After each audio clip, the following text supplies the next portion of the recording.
de mars. Nexity, premier promoteur résidentiel. Trouvez votre logement partout en France sur nexity.fr. Nexity présente Sud Radio, parlons IMO.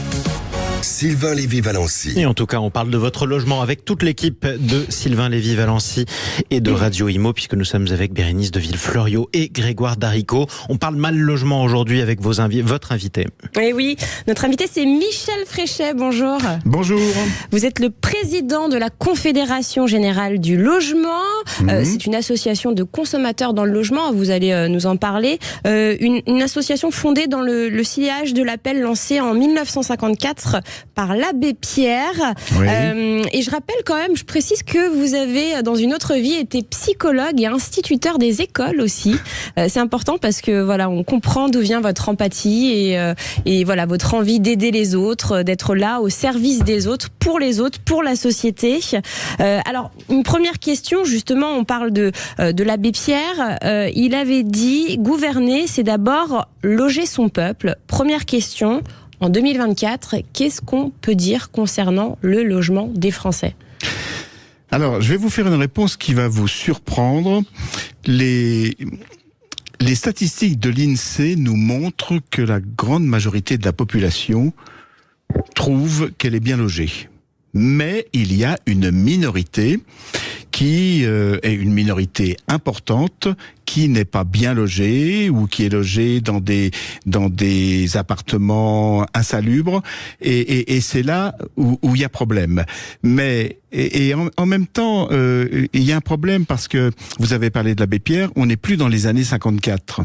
À l'époque, la crise du logement touchait la grande majorité de la population. On n'était pas loin de la Seconde Guerre mondiale. La France n'était pas complètement reconstruite. Il y avait de gros problèmes. Donc il y avait des gros problèmes à l'époque aussi. Voilà. Mais aujourd'hui, le problème qu'on a, c'est que c'est une minorité de la population. Même si cette minorité est importante, mais ça reste une minorité de la population. Ce qui fait que nous, associations, on a énormément de mal à mobiliser les gens, je dis les gens en général, pour essayer de faire reculer cette crise du logement. Il y a des personnes mal logées et puis aussi des personnes en précarité énergétique. On Absolument. a vu apparaître ça Oui. ces derniers mois, d'ailleurs depuis la guerre en Ukraine avec Oui. la crise énergétique, l'énergie qui coûte de plus en plus cher.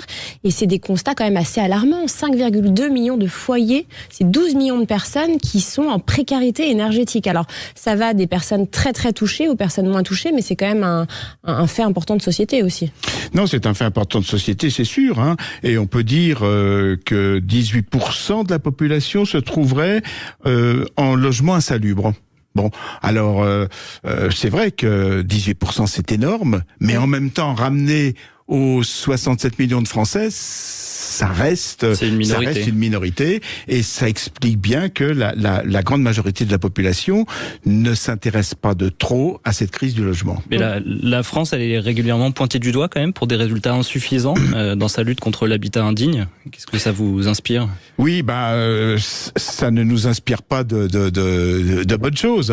Évidemment, on aimerait bien que les pouvoirs publics soient un peu plus offensifs pour résoudre cette crise. Et on peut dire que depuis de nombreuses années, j'ai envie de vous dire depuis au moins 10-15 ans, les pouvoirs publics n'ont pas fait leur boulot.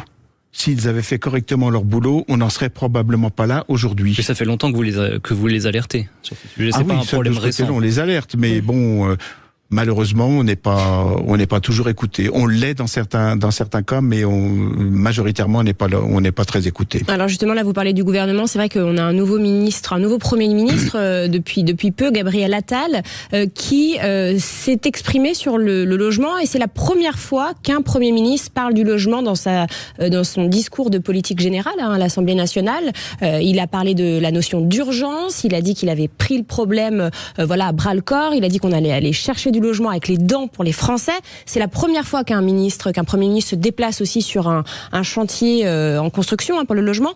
Qu'est-ce que ça vous inspire, ça ? Est-ce que vous vous dites enfin on est entendu ? Est-ce que Écoutez, on va pas commencer par le critiquer. Il arrive, mais on attend on attend des preuves. J'ai envie de dire, les déclarations d'amour, c'est bien, mais ce qu'on veut, c'est des preuves d'amour. Ouais. Et pour l'instant, on les a pas trop, parce qu'il faut pas oublier que il est comptable d'une politique qui a pris son essor en 2017 et que depuis 2017, la politique qui concerne le logement et en particulier le logement social, c'est une politique qui n'a cessé de pomper de l'argent sur le logement social.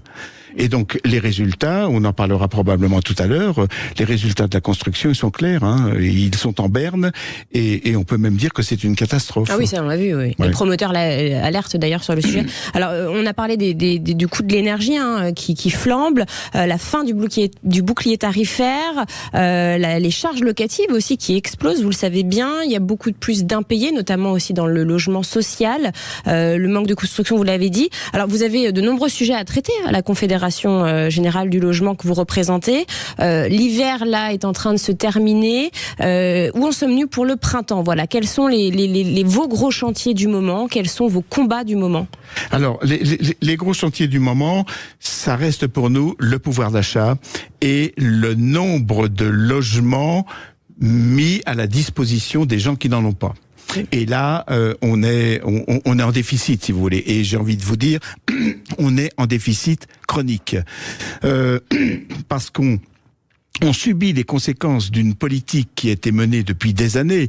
Et je ne commence pas à dire que ça a débuté en 2017. Ça a débuté bien avant. Bien sûr. Tout comme je n'irai pas jusqu'à dire c'est la faute à tel gouvernement ou tel autre. Non, c'est un enchaînement en fait. Oui, c'est un enchaînement et depuis. C'est bien de le rappeler ça. Depuis très très très longtemps, les gouvernements qui se sont succédés à la tête de la France ont accepté la logique dans le domaine du logement de l'économie libérale dans laquelle nous sommes.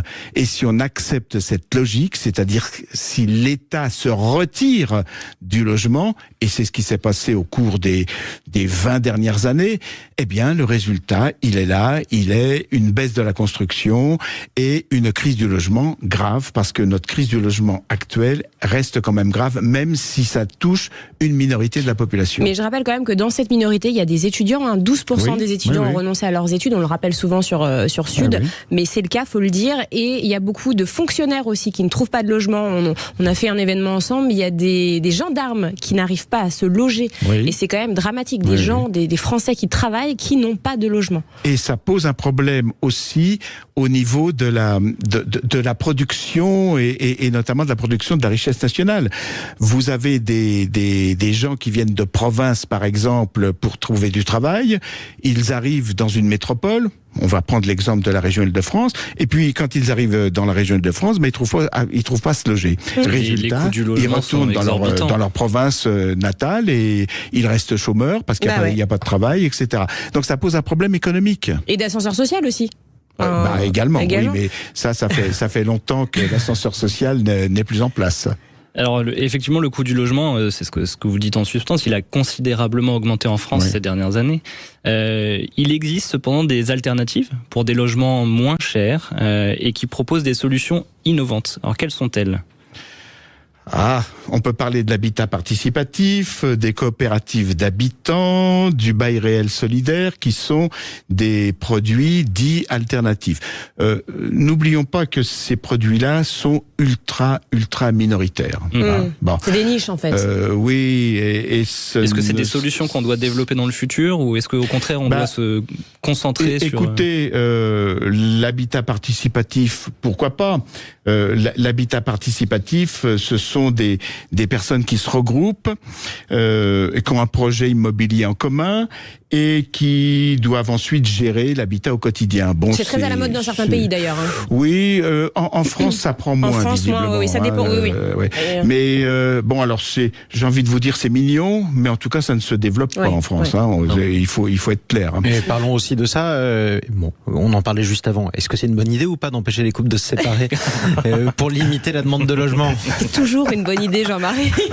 C'est une question difficile. Ouais, J'ai bien failli sûr. vous dire vache. Ouais. Oui, à mon avis, c'est pas ça qui va empêcher les couples de se séparer. Hein. Non, mais ceci dit, bon, on en rigole. C'est Jean-Marie aussi veut monter un site de rencontre. Et on non, l'a mais compris. c'est vrai que c'est un changement de la société qui fait que les couples se séparent beaucoup plus qu'il y a 50 ans, et c'est une des raisons pour lesquelles on a besoin de davantage de logements La aujourd'hui. décohabitation. Oui, non, mais tout à fait. Vous venez de dire ce que je pourrais dire, et donc oui, on a besoin de plus de logements. Il y a toujours un pourcentage important de couples qui se séparent, et même que les familles recomposées, ça existe.